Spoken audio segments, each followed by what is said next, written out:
Welcome into this presentation of Mid-American Conference Basketball on ESPN. What a way to begin action. Holiday Hoops from Muncie, Indiana opens the conference slate with a long-standing rivalry. The Redbird rivalry meets on the hardwood as Ball State and Miami link up for some December action. Welcome inside to Worthen Arena. David Eha, Mick Tidrow with our entire ESPN Plus crew. E, is your holiday shopping all done? All done, all wrapped. Finished, partner. This guy's got it down just like he did on the basketball floor. E, look at Miami. This team's 11-0 for the first time in program history. They're one of just 7 unbeaten teams in the country. They've been phenomenal. While Ball State's postseason hopes came to an end on Tuesday, E, this Central Michigan team, a win and a Buffalo loss, they're in the tournament. Ziegler for another three. Oh, yes, sir. It's raining buckets in Muncie. The Cardinals are shooting 70% from the field. Against one of Miami's best bullpen arms, Pfeffer, Scheiman drives one to left center field. This one's back, this one's deep, and the Cardiac Cards have taken the lead. 4 to shoot, the extra pass, Ziegler's open, three-point ball, cash it again. Basilio saves it. High pass to Rogers, oh, the flamethrower. Hello. Salenbine way outside. Oh, it doesn't matter. That's a way to set a career high. Griffiths tried to extend or win it. Swinging a drive to left center field. Knowlton chasing after this one to the track. It's off the fence. A magical Muncie moment for the Cardinals. And Ball State walks it off on the extra base hit from Brett Griffiths.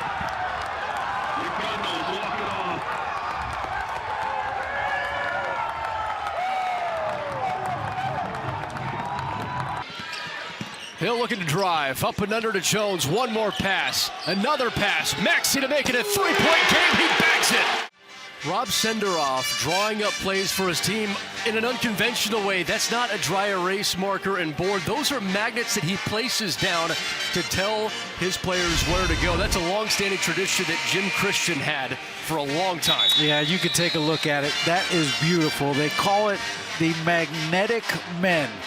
And he has been using that forever. And he says, look, I was thinking when guys would draw with a Sharpie and the players be like, how can they keep track of where everybody is? Jim Christian originally used the magnetic men, and it carried over to Rob Senderoff. And he told us a great story where Jim Christian at one point was so mad at his guys, he had the magnetic men, and all of a sudden he just took them off the board and said, you guys don't deserve to be out there for a play.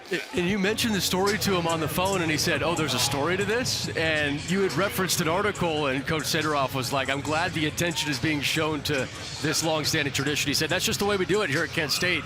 It's easy to show players, but it also has some tradition. Yeah, very, very unique. And it's funny, he says every now and then, you know, like a lot of coaches will throw the marker or the cap from the pen. He says every now and then I'll slap the board and the magnetic men go flying everywhere. How much fun would it have been to see Rick Majerus use the magnetic men? Oh, my goodness. I think he much preferred to draw curse words with the marker on the board. So he would throw the magnetic men himself. Anthony Beard to the free throw line. Splits the pair as Kent State has built a 12-point lead with 3 to go in the first half. Into the corner three, Griffith launches way off the mark. Offensive rebound for Whaley Jr. Medley dishes. Medley has some handles, doesn't he? Really is. Plays like a guard even though he's got a power forward body. This is the three here. Out of nowhere, Griffith reaching for the rebound. It's last off him. Well, if there's one thing the Cardinals have done well today, it's keep Kent off the offensive glass. They are an elite offensive rebounding team. They lead the Mid-American Conference. And today, just 2 O-boards for the Golden Flashes. Gillespie averages 12 rebounds a game, to your point. He already has 7, but you're right. The offensive rebounds is where Gillespie's been able to feast this year, either put it back up or kick it out for threes. No question. Just the difference, Kent shooting 54% to Ball State's 30%.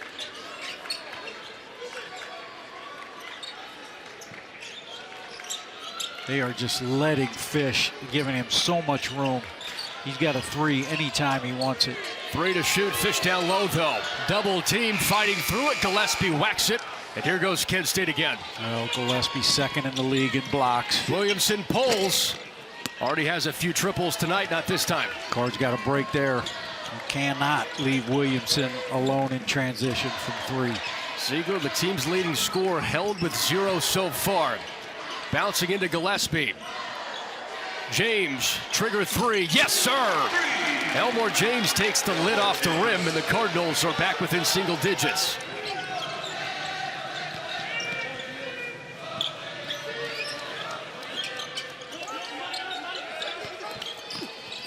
Griffith grabs it, misses. Gillespie put back, no. Look at this hustle. I tell you, that's the one thing you can say about the Cardinals. Despite the record and this late in the season, they play hard. Ziegler to Hill. Hill finds it, not this time. Gillespie with another rebound now, 8. 8 and 8 here in the first half and tumbling toward the lane. Foul on Ball State. That's another aspect, Mick, of the growth of Delrico Gillespie's game. Early on in his career, he was a guy that would get offensive putbacks, post-ups. There you see him in the open floor, putting it on the deck. His game has evolved tremendously, and Coach Senderoff said as Gillespie here works against Denson to draw the foul. Denson tried to hold his ground. It looks like the ball was moving around. The crowd wanted to travel, but they say the ball was moving. Coach Senderoff said, I'd be lying to you if I said that I knew that Gillespie was going to have this type of a season in this exact way. He said, we saw it at the tail end of last year, though, when he was finally healthy. Everything was starting to come together. Now this year he's one of the nation's best. Yeah, no question about it. He's on his way to his 20th double-double. He's already got 10 points and 8 boards. This from James. Injury as a sophomore for Gillespie, as off the mark here on a three-point ball from Safford. And then Gillespie put in all that work, spent 4 weeks in Vegas training in the offseason. And Coach Senderoff said that helped transform him to be ready for this year. Yeah, so interesting story. I talked to Delrico before the game. There's a training facility out there called the Impact Training Center. Teammate of mine, Derek Wesley's son Blake, plays in the NBA. When I was out in the Summer League a couple years ago, I went to that Impact Training Center. A lot of NBA players there.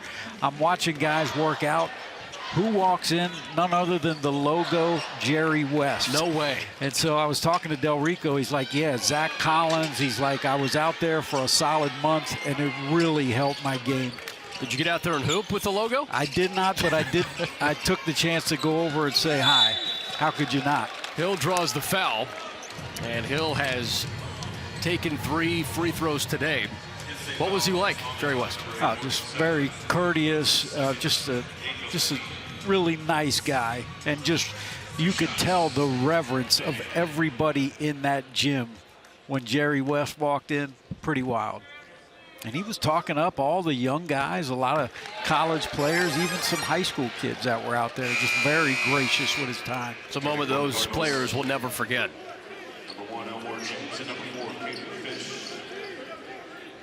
Hill back in the starting lineup today, 6 points, 4 rebounds, has done most of his damage at the free throw line. In a game the Cardinals feel like they need to have to try and stay alive for a top 8 spot in the Mid-American Conference. Quite honestly, Mick, the Cardinals should feel fortunate. This is a 9-point game. They have shot miserably, 29%.